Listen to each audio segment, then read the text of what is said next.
AI image generation മോഡലുകളിൽ first പൊസിഷനിൽ ഇപ്പം നിൽക്കുന്ന ടോപ്പറാണ് റീക്രാഫ്റ്റ് V3 എന്ന് പറയുന്ന മോഡൽ. ഫ്ലക്സ് 1.1 പ്രോനേക്കാളും മിഡ് ജേണിനേക്കാളും ഐഡിയോഗ്രാമിനേക്കാളും ഒക്കെ ഫസ്റ്റ് പൊസിഷനിൽ ഇപ്പോൾ വന്നിരിക്കുന്നത് റീക്രാഫ്റ്റ് V3 എന്ന് പറയുന്ന മോഡലാണ്. റീക്രാഫ്റ്റ് AI എന്ന് പറയുന്ന കമ്പനിയാണ് റീക്രാഫ്റ്റ് V3 എന്ന മോഡൽ ക്രിയേറ്റ് ചെയ്തിരിക്കുന്നത്. ഇപ്പോൾ ഇവിടെ നിങ്ങൾ നോക്കിക്കഴിഞ്ഞാൽ തന്നെ കാണാൻ പറ്റും അരീന വിൻ റേറ്റിൽ 72% ആണ് ഈ റീക്രാഫ്റ്റ് V3 വിൻ ചെയ്തിരിക്കുന്നത്. നമ്മുടെ ബ്ലാക്ക് ഫോറസ്റ്റ് ലാബ്സിൻ്റെ ഫ്ലക്സ് 1.1 ഒക്കെ 67% ഉള്ളൂ. അപ്പോൾ അതിലും നല്ലൊരു ഡിഫറൻസ് ഇവിടെ ഇപ്പോൾ കാണാൻ പറ്റുന്നുണ്ട്. റീക്രാഫ്റ്റ് V3 എന്ന് പറയുന്ന മോഡലിൽ നമുക്ക് ആ മോഡൽ എങ്ങനെയാണ് യൂസ് ചെയ്യുന്നതെന്ന് നോക്കാം. ഫ്ലക്സ് 1.1ഉം അതുപോലെ തന്നെ ഐഡിയോഗ്രാം ഒക്കെ യൂസ് ചെയ്യുന്നതിനെ കുറിച്ചുള്ള ട്യൂട്ടോറിയൽസ് നമ്മുടെ ചാനലിൽ നമ്മൾ ഇട്ടിട്ടുണ്ട്. അതിൻ്റെ ലിങ്ക് വേണമെങ്കിൽ ഞാൻ ഡിസ്ക്രിപ്ഷൻ ബോക്സിൽ കൊടുത്തിരിക്കാം.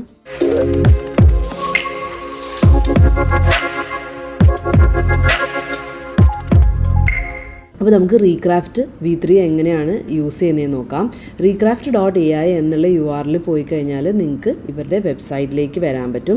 ഇവിടെ ഇവർ മെൻഷൻ ചെയ്തിരിക്കുന്നത് കണ്ടു കഴിഞ്ഞാൽ തന്നെ അറിയാം, AI ഫോർ പ്രോ ഡിസൈനേഴ്സ് എന്നാണ് പറഞ്ഞിരിക്കുന്നത്. പ്രോംപ്റ്റ് കൊടുത്ത് ഇമേജ് ജനറേറ്റ് ചെയ്യാൻ പറ്റുന്ന ഒരു കേപ്പബിലിറ്റി മാത്രമല്ല റീക്രാഫ്റ്റിനുള്ളത്. ശരിക്കും പറഞ്ഞാൽ നമ്മൾ ക്യാൻവയൊക്കെ യൂസ് ചെയ്തിട്ടുണ്ടെങ്കിൽ നിങ്ങൾക്ക് അറിയാൻ പറ്റും, നമുക്ക് അതിൽ കുറേ കാര്യങ്ങൾ ചെയ്യാൻ പറ്റും. ബാക്ക്ഗ്രൗണ്ട് റിമൂവ് ചെയ്യാം, മോക്കപ്സ് ക്രിയേറ്റ് ചെയ്യാം, ബാനേഴ്സ് ക്രിയേറ്റ് ചെയ്യാം, അങ്ങനെ കുറേ കാര്യങ്ങൾ ക്രിയേറ്റ് ചെയ്യാൻ പറ്റും. ഒരു ഡിസൈനേഴ്സിന് വേണ്ടിയിട്ടും ഗ്രാഫിക് ഡിസൈനേഴ്സിനൊക്കെ വേണ്ടിയിട്ടുള്ള ഒരുപാട് കാര്യങ്ങൾ അതിൽ ചെയ്യാനായിട്ട് നമുക്ക് പോസിബിളാണ്. അങ്ങനെ കുറേ പോസിബിലിറ്റീസ് ഉള്ള ഒരു ടൂളാണ് റീക്രാഫ്റ്റ് AI. ഇവരുടെ വെബ്സൈറ്റിൽ തന്നെ ഇവർ മെയിനായിട്ട് കൊടുത്തിരിക്കുന്ന ഹൈലൈറ്റഡ് ആയിട്ടുള്ള ഒരു ടെക്സ്റ്റാണ് premium image generation and editing tool എന്ന് മെൻഷൻ ചെയ്തിട്ടുണ്ട്. വെറുതെ ഇമേജ് ജനറേഷൻ മാത്രമല്ല, അത് നമുക്ക് എഡിറ്റ് ചെയ്യാനും പറ്റുന്ന ഒരു ടൂളാണ് റീക്രാഫ്റ്റ് AI. അപ്പോൾ നമുക്ക് ഒന്ന് ഇതെങ്ങനെയാണ് വർക്ക് ചെയ്യുന്നതെന്ന് നമുക്ക് ചെക്ക് ചെയ്ത് നോക്കാം. അപ്പോൾ അക്കൗണ്ട് ക്രിയേറ്റ് ചെയ്യാൻ വേണ്ടിയിട്ട് നമുക്കിവിടെ ഗെറ്റ് റീക്രാഫ്റ്റ് ഫ്രീ എന്നുള്ള ഈ ബട്ടൺ ക്ലിക്ക് ചെയ്യാം. എന്നിട്ട് നമ്മുടെ ഗൂഗിൾ അക്കൗണ്ട് വെച്ചോ അല്ലെങ്കിൽ ഡിസ്കോർഡ് വെച്ചോ ഒക്കെ നമുക്ക് സൈനപ്പ് ചെയ്യാം. ഞാൻ ഇവിടെ ഗൂഗിൾ വെച്ച് സൈനപ്പ് ചെയ്യാണ്. ലോഗിൻ ചെയ്ത് കഴിയുമ്പോൾ ഇതാണ് റീക്രാഫ്റ്റിൻ്റെ ഒരു പ്രൊജക്റ്റ് പേജ് വരുന്നത്. ഇത് ശരിക്കും പറഞ്ഞാൽ ഒരു ക്യാൻവാസ് പോലെയാണ് വർക്ക് ചെയ്യുന്നത്. അപ്പോൾ ഇതിൻ്റെ ഉള്ളിൽ ചെയ്യാൻ പറ്റുന്ന കുറേ കാര്യങ്ങളുണ്ട്. നമ്മൾക്ക് ഇമേജ് ജനറേഷൻ ചെയ്യാം പ്രോംപ്റ്റ് കൊടുത്തിട്ട്, അതുപോലെ ഒരു ഫ്രെയിം ക്രിയേറ്റ് ചെയ്തിട്ട് നമുക്കിപ്പോൾ ഒരു ബാനേഴ്സോ പോസ്റ്റേഴ്സോ അതിൻ്റെ ഉള്ളിൽ ടെക്സ്റ്റൊക്കെ നന്നായിട്ട് കൊടുത്തിട്ട് ചെയ്യാൻ പറ്റും.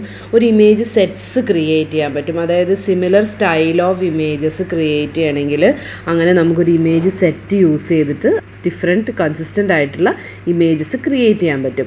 അതുപോലെ തന്നെ നമുക്ക് മോക്കപ്സ് ക്രിയേറ്റ് ചെയ്യാൻ പറ്റും. ഇത് ഓരോന്നും അപ്പോൾ നമുക്കൊന്ന് ട്രൈ ചെയ്ത് നോക്കാം. അപ്പോൾ ഞാനിവിടെ ക്രിയേറ്റ് ന്യൂ ബട്ടൺ ക്ലിക്ക് ചെയ്യാണ്. അപ്പോൾ ഇതുപോലൊരു ഇതായിരിക്കും നമുക്ക് കിട്ടുന്നത്.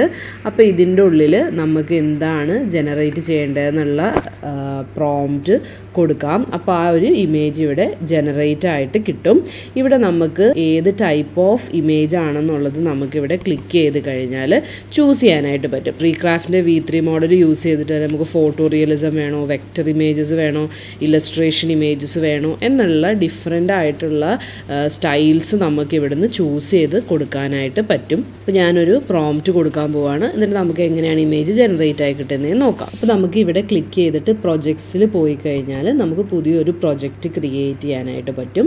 അപ്പോൾ ഇവിടെ നമ്മൾക്ക് ക്രിയേറ്റ് ന്യൂ പ്രൊജക്റ്റ് ക്ലിക്ക് ചെയ്തിട്ട് പുതിയൊരു പ്രൊജക്റ്റ് ക്രിയേറ്റ് ചെയ്യാം. ഒരു പുതിയ പ്രൊജക്റ്റ് ക്രിയേറ്റ് ചെയ്യാമെന്ന് പറയുമ്പോൾ നമുക്കൊരു പുതിയൊരു ക്യാൻവാസാണ് ഓപ്പണായി കിട്ടുന്നത്.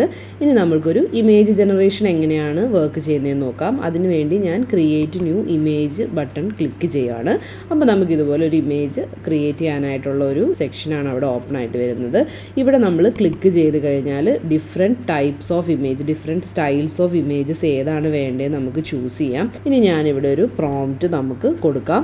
അതുപോലെ ഇവിടെ നമ്മൾ നോക്കിക്കഴിഞ്ഞാൽ നെഗറ്റീവ് പ്രോംപ്റ്റ്സ് ആഡ് ചെയ്യാനായിട്ടുള്ള ഒരു ഓപ്ഷനാണ് ഇവിടെ ഉള്ളത്. എന്തൊക്കെയാണ് നമ്മുടെ ഈ ഒരു ഇമേജിൽ നമ്മൾ എക്സ്ക്ലൂഡ് ചെയ്യേണ്ട കാര്യങ്ങൾ എന്നുള്ളത് നമുക്കിവിടെ മെൻഷൻ ചെയ്ത് കൊടുക്കാം. ഇനി അടുത്തത് നമുക്ക് കളേഴ്സ് ആഡ് ചെയ്ത് കൊടുക്കാം. നമ്മൾ ഈ ജനറേറ്റ് ചെയ്യുന്ന ഇമേജിൽ എന്ത് കളർ പാലറ്റ് പാലറ്റ്സ് ആണ് യൂസ് ചെയ്യേണ്ടത് എന്നുള്ളതും നമുക്കിവിടെ മെൻഷൻ ചെയ്ത് കൊടുക്കാനായിട്ടുള്ള ഓപ്ഷൻ ഉണ്ട്. ഇവിടെ അതുപോലെ ഒരു ഷഫിൾ ക്ലിക്ക് ചെയ്ത് കഴിഞ്ഞാൽ ഓട്ടോമാറ്റിക്കലി ഡിഫറെൻറ്റ് കളർ പാലറ്റ്സ് ഇത് തന്നെ ജനറേറ്റ് ചെയ്ത് നമുക്കിങ്ങനെ തരുന്നുണ്ടാവും. അതുപോലെ നമ്മൾക്കൊരു കളർ പാലറ്റ് ക്രിയേറ്റ് ചെയ്യണമെങ്കിൽ ക്രിയേറ്റ് ബട്ടൺ ക്ലിക്ക് ചെയ്ത് കഴിഞ്ഞാൽ നമുക്ക് വേണ്ട ഡിഫറെൻറ്റ് കളേഴ്സിനെ ആഡ് ചെയ്ത് നമുക്കിഷ്ടമുള്ള കളർ പാലറ്റ് നമുക്ക് ക്രിയേറ്റ് ചെയ്യാം. അപ്പോൾ ഞാൻ ഇങ്ങനെ ചെയ്തിട്ട് അടുത്ത ആഡ് ബട്ടൺ ക്ലിക്ക് ചെയ്ത് കഴിഞ്ഞാൽ അടുത്ത കളർ എനിക്കിതിൽ ആഡ് ചെയ്യാം. അങ്ങനെ നമുക്ക് വേണ്ട കളർ പാലറ്റ്സ് ക്രിയേറ്റ് ചെയ്യാനായിട്ടുള്ള ഓപ്ഷനും ഇതിൻ്റെ ഉള്ളിൽ ഉണ്ട്. എന്നിട്ട് നമുക്ക് സേവ് ബട്ടൺ ക്ലിക്ക് ചെയ്ത് കഴിഞ്ഞാൽ ആ ഒരു കളർ പാലറ്റ് നമ്മൾ ക്രിയേറ്റ് ചെയ്ത കളർ പാലറ്റും ഇവിടെ സേവ് ആയിട്ടുണ്ടാവും. ഇനി ഇത് പ്രോംപ്റ്റ് കൊടുക്കാനുള്ള ഏരിയ ആണ്. ഇനി നമ്മുടെ ഇമേജിൻ്റെ സൈസ് എങ്ങനെയാണ് വേണ്ടത്, ആസ്പെക്ട് റേഷ്യോ എങ്ങനെയാണ് വേണ്ടത് എന്നുള്ളത് നമുക്കിവിടെ അഡ്ജസ്റ്റ് ചെയ്ത് കൊടുക്കാനായിട്ടുള്ള ഓപ്ഷനുണ്ട്. ഇവിടെ നിങ്ങൾ ഈ ഒരു സ്ലൈഡർ മൂവ് ചെയ്യുന്ന അനുസരിച്ച് ഇതിൻ്റെ സൈസസ് നമുക്ക് വേണ്ട രീതിയിൽ അഡ്ജസ്റ്റ് ചെയ്യാനായിട്ടുള്ള ഓപ്ഷൻ ഉണ്ട്. ഇനി എത്ര ഇമേജസ് ജനറേറ്റ് ചെയ്യണം എന്നുള്ളത് കൊടുക്കാനുള്ള ഓപ്ഷൻ ഉണ്ട്. പക്ഷേ അത് പെയ്ഡ് വേർഷനിലാണ് വരുന്നത്. അതുപോലെ വിസിബിലിറ്റി പബ്ലിക് ആക്കണോ പ്രൈവറ്റ് ആക്കണോ എന്നുള്ളതുണ്ട്. അതുപോലെ ക്രിസ്മറ്റൈസ് ചെയ്യാനായിട്ടുള്ള ഓപ്ഷനും ഇതിൻ്റെ ഉള്ളിലുണ്ട്. ഇനി നമ്മൾക്ക് എന്ത് ചെയ്യാം, ഈ പ്രോംപ്റ്റ് റൈറ്റ് ചെയ്തിട്ട് ഇത് ജനറേറ്റ് ചെയ്യാനായിട്ട് റീക്രാഫ്റ്റ് എന്നുള്ള ബട്ടൺ ക്ലിക്ക് ചെയ്യാം. ഇതാണ് നമുക്ക് ജനറേറ്റ് ചെയ്ത് തന്ന ഇമേജ്. ഞാൻ കൊടുത്ത പ്രോംപ്റ്റിന് അനുസരിച്ചുള്ളൊരു ഇമേജ് തന്നെയാണ് ഇവിടെ ജനറേറ്റ് ചെയ്ത് തന്നത്. ഓക്കെ, ഇനി നമ്മൾക്കിവിടെ ഈ ക്രിസ്മറ്റൈസ് ഒന്ന് ക്ലിക്ക് ചെയ്ത് നോക്കാം, എന്താണ് ജനറേറ്റ് ചെയ്യുന്നതെന്ന് നോക്കാം. ഓക്കെ, ഒരു ക്രിസ്മസ് തീമിലായിരിക്കും നമ്മൾ കൊടുക്കുന്ന പ്രോംപ്റ്റിനെ അത് നമുക്ക് ജനറേറ്റ് ചെയ്ത് തരുന്നത്. ഓക്കെ, ഇനി ഈ ഒരു ജനറേറ്റ് ചെയ്തതിൻ്റെ കളേഴ്സ് നമുക്ക് ബ്രൈറ്റ്നസ്സും കോൺട്രാസ്റ്റും ഒപ്പസിറ്റിയും ഒക്കെ അഡ്ജസ്റ്റ് ചെയ്യാനായിട്ട് ഇവിടെ അഡ്ജസ്റ്റ് കളേഴ്സ് ക്ലിക്ക് ചെയ്താൽ അതും നമുക്ക് പറ്റും.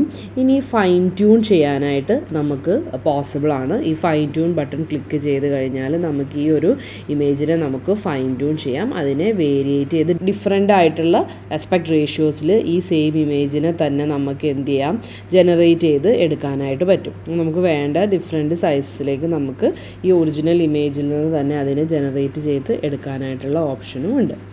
അടുത്ത ഓപ്ഷൻ എന്ന് പറയുന്നത് ഫ്രെയിമാണ്. ഫ്രെയിം യൂസ് ചെയ്തിട്ട് നമുക്ക് ഇമേജസോ ടെക്സ്റ്റോ ഒക്കെ ഫ്രെയിമിൻ്റെ ഉള്ളിലേക്ക് ഡ്രാഗ് ആൻഡ് ഡ്രോപ്പ് ചെയ്തിടാം. അതുപോലെ തന്നെ ഇമേജസ് ജനറേറ്റ് ചെയ്ത് നമുക്ക് ചെയ്യാനായിട്ട് പറ്റും. ഫ്രെയിം ക്ലിക്ക് ചെയ്ത് കഴിഞ്ഞാൽ നമുക്കിതുപോലെ ഡ്രാഗ് ചെയ്ത് കഴിഞ്ഞാൽ ഒരു ഫ്രെയിം ജനറേറ്റ് ആയി കിട്ടും. ഇനി ഈ ഫ്രെയിമിൻ്റെ ഉള്ളിൽ ക്രിയേറ്റ് ചെയ്യാനായിട്ടുള്ള ഇമേജസിനെ നമുക്ക് കൊടുക്കാം. പെർഫ്യൂംസ് നമുക്ക് കൊടുക്കാം. അപ്പോൾ റീക്രാഫ്റ്റ് ഫ്രെയിം ക്ലിക്ക് ചെയ്യുക. അപ്പോൾ ഇവിടെ നമുക്ക് വേണ്ടിയിട്ടുള്ള ഇമേജ് ജനറേറ്റ് ആക്കുന്നുണ്ട്. ഓക്കെ, അപ്പോൾ നമുക്കിതിനെ ഇവിടെ ഇങ്ങോട്ട് ഡ്രാഗ് ചെയ്ത് ഇടാൻ പറ്റും. നമ്മുടെ ഫ്രെയിമിൻ്റെ ഉള്ളിൽ അത് നിന്നോളും. ഇനി നമുക്കിവിടെ എന്തെങ്കിലും ടെക്സ്റ്റ് കൊടുക്കണമെങ്കിൽ നമുക്ക് ആ ടെക്സ്റ്റ് കൊടുക്കാം. അതിനുവേണ്ടി ഇവിടെ ടെക്സ്റ്റ് എന്ന് പറയുന്നൊരു ഓപ്ഷനുണ്ട്. ഇത് ക്ലിക്ക് ചെയ്ത് കഴിഞ്ഞാൽ നമുക്കിവിടെ എവിടെയാണോ നമുക്ക് ടെക്സ്റ്റ് റൈറ്റ് ചെയ്യേണ്ടത് അവിടെ വന്ന് നമുക്ക് കഴ്സർ വെച്ച് കഴിഞ്ഞാൽ നമുക്കവിടെ ടെക്സ്റ്റ് റൈറ്റ് ചെയ്യാം. The new arrivals shop now okay എന്നുള്ള നമുക്ക് ടെക്സ്റ്റ് കൊടുക്കാം. ഈ ടെക്സ്റ്റിന് നമ്മൾക്ക് ഡിഫറെൻറ്റ് ഫോൺസ് ഒക്കെ നമുക്ക് സെറ്റ് ചെയ്ത് കൊടുക്കാം. നമുക്ക് വേണ്ട ഫോണ്ട് ഏതാണെന്നുള്ളത് നമുക്ക് ഇവിടുന്ന് ചൂസ് ചെയ്ത് കൊടുക്കാനായിട്ടുള്ള ഓപ്ഷൻ ഉണ്ട്. അതനുസരിച്ച് നമ്മുടെ ഫോണ്ടൊക്കെ അവിടെ ചേഞ്ച് ആവുന്നുണ്ട്. അതുപോലെ ആ ഫോണ്ടിന് ഡിഫറെൻറ്റ് ഫോണ്ട് സ്റ്റൈൽസ് ഉണ്ടെങ്കിൽ അത് ചൂസ് ചെയ്ത് കൊടുക്കാം. അതുപോലെ ആ ഫോണ്ടുകളുടെ കളേഴ്സൊക്കെ നമുക്ക് ചേഞ്ച് ചെയ്തിട്ട് നമുക്ക് ഇഷ്ടമുള്ള കളേഴ്സൊക്കെ ആക്കി സെറ്റ് ചെയ്ത് കൊടുക്കാൻ പറ്റും. ബാനർ ക്രിയേറ്റ് ചെയ്യുന്ന സമയത്ത് നമുക്ക് എന്തെങ്കിലും ഒരു എലമെൻസോ ലോഗോയോ ഒക്കെ കൊണ്ട് വെച്ച് കൊടുക്കണമെങ്കിൽ അതിന് നമ്മുടെ സിസ്റ്റത്തിൽ നിന്ന് നമുക്കിവിടെ ക്ലിക്ക് ചെയ്ത് കഴിഞ്ഞാൽ ഇമ്പോർട്ട് ഇമേജ് ബട്ടൺ ക്ലിക്ക് ചെയ്താൽ നമ്മളുടെ ഉള്ളതിനെ നമുക്ക് അപ്ലോഡ് ചെയ്യാനായിട്ടും പറ്റും. അപ്പോൾ അങ്ങനെ നമുക്കൊരു നല്ല രീതിയിലുള്ള ബാനേഴ്സ് ക്രിയേറ്റ് ചെയ്യാനായിട്ട് പറ്റും. ഇമേജ് ഇവിടെ നമുക്ക് ജനറേറ്റ് ചെയ്യുകയും ചെയ്യാം. അതിന് വേണ്ടിയിട്ടുള്ള കറസ്പോണ്ടിങ് ബാനേഴ്സും ക്രിയേറ്റ് ചെയ്യാം. ഇനി ഈ ടെക്സ്റ്റൊക്കെ തന്നെ നമ്മൾക്കൊരു ഡിഫറെൻറ്റ് സ്റ്റൈലിൽ ക്രിയേറ്റ് ചെയ്യണമെങ്കിൽ അതും നമുക്ക് ക്രിയേറ്റ് ചെയ്യാനായിട്ട് പറ്റും. ഇപ്പോൾ ഫോർ എക്സാമ്പിൾ നമ്മൾ പറയുകയാണ് new arrivals text in 3D style.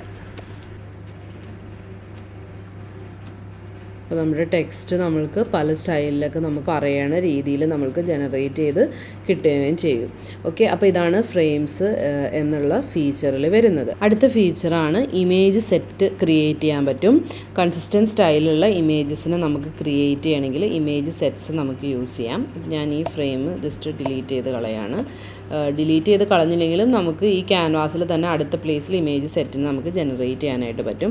ഇനി ഈ ഇമേജ് സെറ്റിൻ്റെ ഉള്ളിൽ ഇവിടെ ഏത് ടൈപ്പ് ഓഫ് ഇമേജസ് ആണ് നമുക്ക് ജനറേറ്റ് ചെയ്യേണ്ടത് എന്നുള്ളത് ചൂസ് ചെയ്ത് കൊടുക്കാം. ഇപ്പോൾ ഇല്ലസ്ട്രേഷന് ചൂസ് ചെയ്ത് കൊടുക്കാം.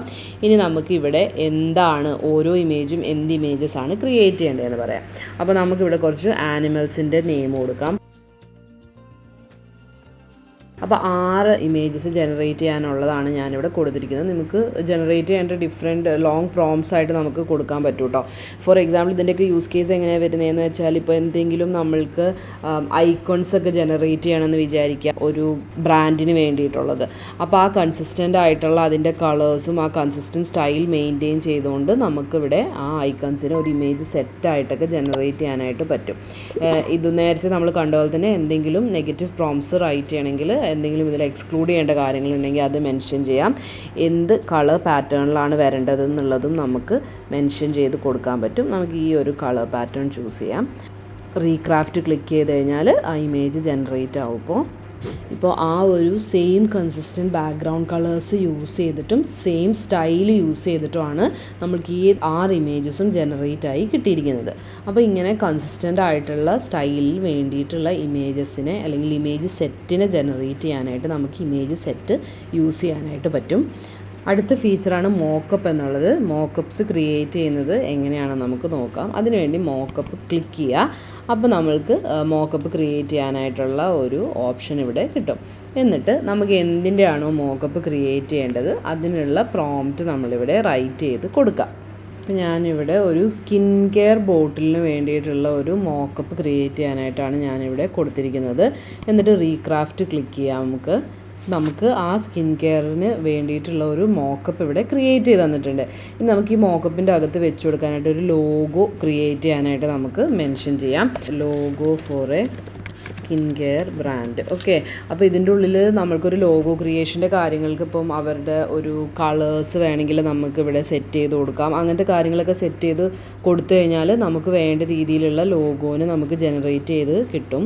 അപ്പോൾ ഞാനിവിടെ റീക്രാഫ്റ്റ് എന്ന് കൊടുക്കുവാണ്. അപ്പോൾ നമുക്കിവിടെ ഒരു ലോഗോ ജനറേറ്റ് ചെയ്ത് തന്നിട്ടുണ്ട്. അപ്പോൾ ഇതാണ് നമുക്ക് ക്രിയേറ്റ് ചെയ്ത് കിട്ടിയിരിക്കുന്ന ലോഗോ. ഇനി ഈ ലോഗോനെ നമുക്ക് മോക്കപ്പിലേക്ക് ആഡ് ചെയ്യാൻ വേണ്ടിയിട്ട് നമുക്കിതിനെ ജസ്റ്റ് ഡ്രാഗ് ചെയ്തിട്ട് ഇങ്ങനെ ഇടാൻ പറ്റും. സൈസ് അഡ്ജസ്റ്റ് ചെയ്ത് കൊടുത്തു കഴിഞ്ഞാൽ ഓട്ടോമാറ്റിക്കലി അത് ആ ലോഗോ കറക്റ്റായിട്ട് അല്ലെങ്കിൽ ആ മോക്കപ്പ് കറക്റ്റായിട്ട് അതിൻ്റെ ഉള്ളിൽ പ്ലേസ് ആയിട്ട് തന്നെ വരും. എന്താണോ മോക്കപ്പ് ക്രിയേറ്റ് ചെയ്യേണ്ടതെന്നുള്ളത് നമ്മൾ കറക്റ്റായിട്ട് പറഞ്ഞു കൊടുത്താൽ മതി. അപ്പോൾ അതിനനുസരിച്ചുള്ള മോക്കപ്പ് ക്രിയേറ്റ് ചെയ്തിട്ട് അതിൻ്റെ ഉള്ളിൽ നമ്മൾക്ക് നേരത്തെ ഞാൻ പറഞ്ഞ പോലെ തന്നെ ഇപ്പം ഞാനിവിടെ ലോഗോ റീക്രാഫ്റ്റിനെ കൊണ്ട് തന്നെ ജനറേറ്റ് ചെയ്യിപ്പിച്ചതാണ്. നിങ്ങളുടെ ഒരു ക്ലയൻറ്റിൻ്റെ ഒരു ബ്രാൻഡ് ലോഗോ നമ്മുടെ അടുത്ത് ഉണ്ടെങ്കിൽ ആ ലോഗോ നമുക്കിവിടെ അപ്ലോഡ് ചെയ്ത് കൊടുത്താൽ ആ ലോഗോയും കറക്റ്റായിട്ട് നമുക്ക് ഡിഫറെൻറ്റ് മോക്കപ്സ് ക്ലയൻസിന് കാണിക്കാനുള്ള രീതിയിൽ ജനറേറ്റ് ചെയ്തെടുക്കാനായിട്ട് പറ്റും. ഓക്കെ, ഇനി നമ്മൾക്ക് ഒരു മോക്കപ്പും കൂടിയും ക്രിയേറ്റ് ചെയ്യാം. ഫോർ എക്സാമ്പിൾ ഒരു ടീഷർട്ടിൻ്റെ ഒരു മോക്കപ്പ് നമുക്ക് ക്രിയേറ്റ് ചെയ്ത് നോക്കാം. ഒരു വൈറ്റ് ടീഷർട്ട് ക്രിയേറ്റ് ചെയ്ത് നോക്കാം. ഒരു വൈറ്റ് ടീഷർട്ടിൻ്റെ മോക്കപ്പ് നമുക്ക് തന്നിട്ടുണ്ട്. റീക്രാഫ്റ്റിൻ്റെ ഒരു മെയിൻ ഫീച്ചറാണ് ടെക്സ്റ്റുകൾ കറക്റ്റായിട്ട് റൈറ്റ് ചെയ്യാമെന്ന് അവർ പറയുന്നത്. Merry Christmas text in a joyful way. അപ്പോൾ നമുക്കിവിടെ മേരി ക്രിസ്മസ് എന്നുള്ള ടെക്സ്റ്റ് നമ്മുടെ മോക്കപ്പിൻ്റെ ഉള്ളിൽ റൈറ്റ് ചെയ്ത് സെറ്റ് ചെയ്യാനുള്ള രീതിയിൽ നമുക്കത് തന്നിട്ടുണ്ട്. അപ്പോൾ ഇങ്ങനെയാണ് മോക്കപ്സ് ക്രിയേറ്റ് ചെയ്യുന്നത്. ഇനി നമുക്കൊരു ഡയറി വേണമെങ്കിലുള്ള ഒരു മോക്കപ്പ് ക്രിയേറ്റ് ചെയ്ത് നോക്കാം. അപ്പോൾ അതിന് വേണ്ടിയിട്ട് ഡയറി ഓഫ് 2025 മോക്കപ്പ്. അപ്പോൾ നമുക്കിവിടെ ഒരു ഡയറി തന്നിട്ടുണ്ട്. ഇനി നമുക്കൊരു ലോഗോ ക്രിയേറ്റ് ചെയ്യാം ഇൻ റെഡ്.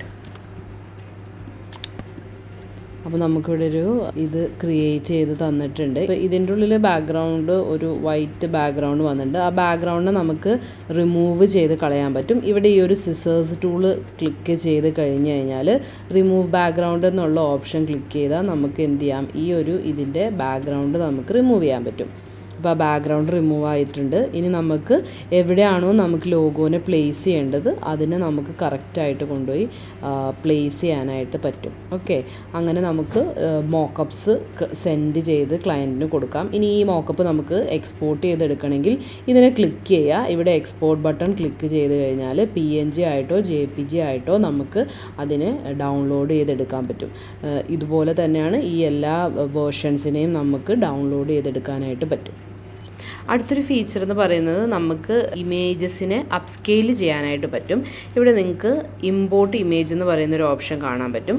ഇതിൽ ക്ലിക്ക് ചെയ്തിട്ട് ഇമ്പോർട്ട് ഇമേജ് ക്ലിക്ക് ചെയ്യുക. നമുക്ക് വേണ്ട അപ്സ്കെയിൽ ചെയ്യാനുള്ള ഇമേജിനെ നമുക്ക് ഇമ്പോർട്ട് ചെയ്യാനായിട്ട് ഇവിടെ പറ്റും. ഓക്കെ, ഇനി ഇമ്പോർട്ട് ചെയ്ത് കഴിഞ്ഞതിന് ശേഷം ഇതിനെ നമുക്ക് അപ്സ്കെയിൽ ചെയ്യാം.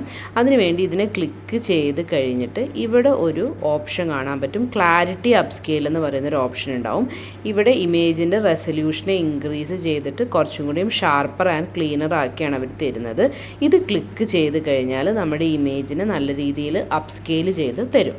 ഓക്കെ, ഇപ്പോൾ ആ ഒരു ഇമേജിനെയാണ് ഇവർ അപ്സ്കെയിൽ ചെയ്ത് തന്നിരിക്കുന്നത്. ആ ഇമേജ് തീരെ ക്ലാരിറ്റി ഇല്ലാത്തൊരു ഇമേജ് ആയിരുന്നു. ആ ഇമേജിനെ അപ്സ്കെയിൽ ചെയ്ത് നന്നായിട്ട് തന്നിട്ടുണ്ട് ഇവിടെ.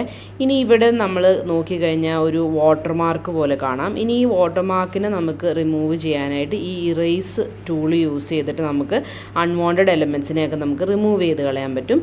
ഇറേസ് ബ്രഷിൻ്റെ സൈസ് നമുക്ക് ഇവിടെ നിന്ന് അഡ്ജസ്റ്റ് ചെയ്യാനായിട്ടുള്ള ഓപ്ഷനുണ്ട്. അപ്പോൾ നമുക്ക് വേണ്ടാത്ത എന്തെങ്കിലും എലമെൻറ്റ്സ് നമ്മുടെ ഇമേജിലുണ്ടെങ്കിൽ ഈ ഇറേസ് ടൂൾ യൂസ് ചെയ്തിട്ട് നമുക്കതിനെ റിമൂവ് ചെയ്ത് കളയുകയും ചെയ്യാം. ഇപ്പോൾ ആ ഒരു വാട്ടർമാർക്ക് പോലത്തെ അത് പോവുകയും ചെയ്തു. അതുപോലെ എനിക്ക് നല്ല ക്ലാരിറ്റി ഉള്ളൊരു ഇമേജ് കിട്ടി. ഒറിജിനൽ ഇമേജ് ഇതായിരുന്നു കേട്ടോ. ഒറിജിനൽ ഇമേജും തമ്മിലുള്ള ഡിഫറെൻറ്റ് വേരിയേഷൻസ് നമുക്ക് കാണാനായിട്ട് ഇവരിവിടെ ഒറിജിനൽ ഇമേജ് തന്നിട്ടുണ്ട്. ഒറിജിനൽ ഇമേജ് ആ ഒരു വാട്ടർമാർക്ക് ഉണ്ടായിരുന്ന ഇമേജാണ് ഇവിടെ കാണുന്നത്. ഇപ്പോൾ ഇതിൽ നോക്കിക്കഴിഞ്ഞാൽ വാട്ടർമാർക്ക് ഇല്ല. ഇനി ഈ ഇമേജിനെ എക്സ്പോർട്ട് ചെയ്യണമെങ്കിൽ നേരത്തെ പറഞ്ഞ പോലെ തന്നെ ഈ എക്സ്പോർട്ട് ബട്ടൺ ക്ലിക്ക് ചെയ്ത് കഴിഞ്ഞാൽ നമുക്ക് PNG ആയിട്ടോ JPEG ആയിട്ടോ എക്സ്പോർട്ട് ചെയ്ത് എടുക്കാനായിട്ട് പറ്റും. റീക്രാഫ്റ്റ് യൂസ് ചെയ്തിട്ട് ക്രിയേറ്റ് ചെയ്തിട്ടുള്ള ഡിഫറെൻറ്റ് ഇമേജസിനെ നമുക്ക് ഇവിടെ ഈ ഒരു കമ്മ്യൂണിറ്റി ടാബിൽ വന്നു കഴിഞ്ഞാൽ നമുക്ക് കാണാനായിട്ട് പറ്റും. ഫോട്ടോ റിയലിസ്റ്റിക് ഇമേജ് ജനറേറ്റ് ചെയ്തിരിക്കുന്നത്, ഇലസ്ട്രേഷൻ ഇമേജസ് ജനറേറ്റ് ചെയ്തിരിക്കുന്നത്, വെക്ടർ ആർട്ട് ജനറേറ്റ് ചെയ്തിരിക്കുന്നത്, ഐക്കൺസ് ജനറേറ്റ് ചെയ്തിരിക്കുന്നതൊക്കെ നമുക്കിവിടെ കാണാനായിട്ട് പറ്റും. അപ്പോൾ നിങ്ങൾക്ക് ഈ വീഡിയോ യൂസ്ഫുൾ ആയെന്ന് കരുതുന്നു. റീക്രാഫ്റ്റ് നിങ്ങളൊന്ന് ട്രൈ ചെയ്ത് നോക്കുക. നിങ്ങളുടെ ഫീഡ്ബാക്ക്സ് കമൻറ്റ് സെക്ഷനിൽ അറിയിക്കുക. എന്തെങ്കിലും ക്വസ്റ്റ്യൻസ് ഉണ്ടെങ്കിൽ കമൻറ്റ് സെക്ഷനിൽ ചോദിക്കുക. നമ്മളതിനുള്ള റിപ്ലൈ തരുന്നതായിരിക്കും. വീഡിയോ ഇഷ്ടപ്പെട്ടാൽ ലൈക്ക് ചെയ്യാൻ മറക്കരുത്. ഇതുപോലുള്ള ലേറ്റസ്റ്റ് AI അപ്ഡേറ്റ്സിന് വേണ്ടിയിട്ട് നമ്മുടെ ചാനൽ മറക്കാതെ സബ്സ്ക്രൈബ് ചെയ്യുക. Thanks for watching.